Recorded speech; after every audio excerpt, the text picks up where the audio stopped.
চোখেরই পলকে তুমি হতে পারো লাশ, চিরতরে বন্ধ হবে তোমারই নিঃশ্বাস।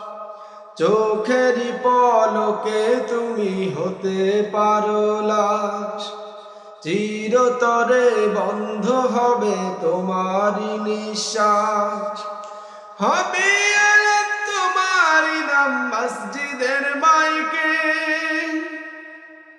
হবে আলাপ তোমারই নাম মসজিদের মাইকে।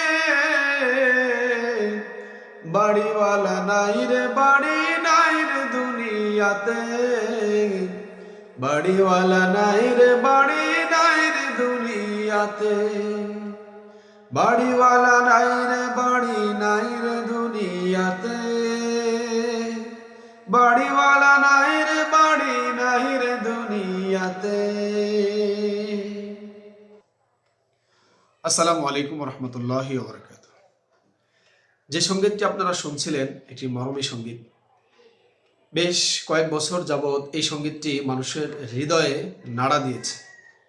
ছোট বড় বৃদ্ধ যুবক এই গজলটি সবার মুখে মুখে রয়েছে, শহরে গ্রামে সব জায়গাতে কম বেশি এই গজলটি সবাই বলে থাকে। যিনি লিখেছেন এই গজলটি সুর করেছেন, আমরা হয়তোবা যারা অনলাইনে থাকি, অনলাইন সোশ্যাল মিডিয়া ব্যবহার করে থাকি, হয়তো অনেকেই চিনি, কিন্তু অনেকে আবার তাকে চিনি না, তার সম্পর্কে জানিও না। যিনি এই গজলটি লিখেছেন সুর করেছেন তিনি হচ্ছেন মরহুম আব্দুল কাদের হাওলাদার রহমতুল্লাহি আলাইহি।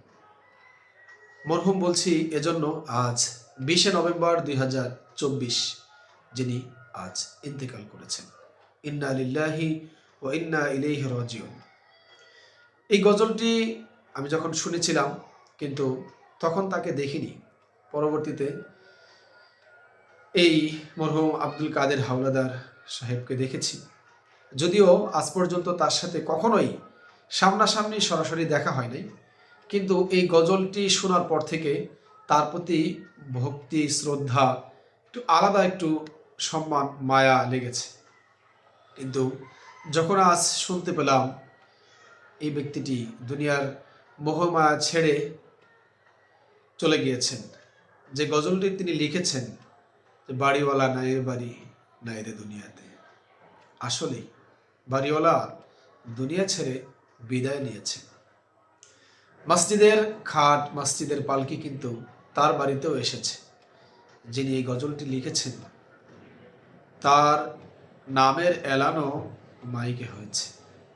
আসলে এই ক্ষণস্থায়ী দুনিয়ায় আমি আপনি আমরা সকলেই দুনিয়া ছেড়ে চলে যাব।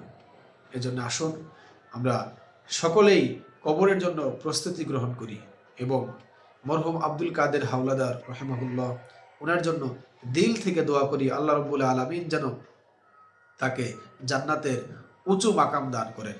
আমিন। আসসালামু আলাইকুম ওয়া রাহমাতুল্লাহি ওয়া বারাকাতুহু।